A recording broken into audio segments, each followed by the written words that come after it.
భారత జట్టు ఇప్పుడు ఛాంపియన్స్ ట్రోఫీ ఫైనల్ ఆడబోతోంది. ఈ క్రమంలో భారత జట్టు గురించి చాలా అంటే చాలా ఎక్స్‌పెక్టేషన్స్ పెరిగిపోతున్నాయి.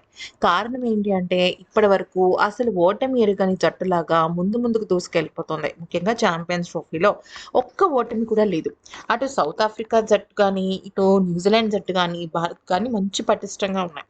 కానీ సౌత్ ఆఫ్రికా జట్టు న్యూజిలాండ్ చేతుల్లో ఓటమి పాలైపోగా తేలిపోయి ఇక ఇంటి దారి పట్టింది. ఇప్పుడు అటు భారత్, ఇటు న్యూజిలాండ్ సమవృజ్జులని చెప్పొచ్చు. ఈ క్రమంలో మన భారత జట్టు మాజీ దిగ్గజ ఆటగాళ్లు షాకింగ్ కామెంట్స్ అయితే చేశారు.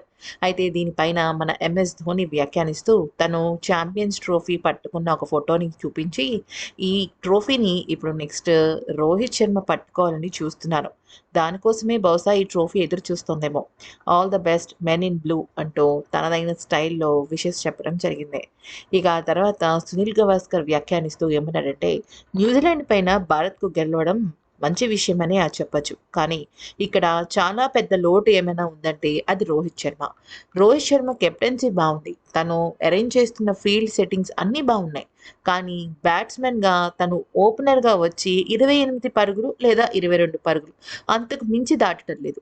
అంతకు మించి చెయ్యాలి చేస్తేనే తర్వాత వచ్చే ఆటగాళ్ళకి చాలా మంచి కాన్ఫిడెన్స్ వస్తుంది. ఎందుకు రోహిత్ శర్మ ఈ పదంగా ఆలోచించలేకపోతున్నాడు? తను అలా ఆలోచిస్తేనే కదా మంచిగా ముందుకు వెళ్ళేది అంటూ ఇక సునీల్ గవాస్కర్ రోహిత్ శర్మ ఆట తీరుపై కామెంట్స్ చేశాడు. ఇక ఆ తర్వాత హర్భజన్ సింగ్ వ్యాఖ్యానిస్తూ ఏమన్నాడంటే, ఛాంపియన్స్ ట్రోఫీ ఫైనల్ దాకా న్యూజిలాండ్ జట్టు వచ్చింది అంటే ఆ జట్టు కూడా చాలా అంటే చాలా సత్తా కలిగిన జట్టని చెప్పగలను. అయితే న్యూజిలాండ్ జట్టును దెబ్బతీయాలి అంటే ఖచ్చితంగా ఎక్కువగా వాళ్ళని పరుగులు చేయనివ్వకూడదు. ఆట ఆట ఎప్పుడూ మన కంట్రోల్‌లోనే ఉండాలి.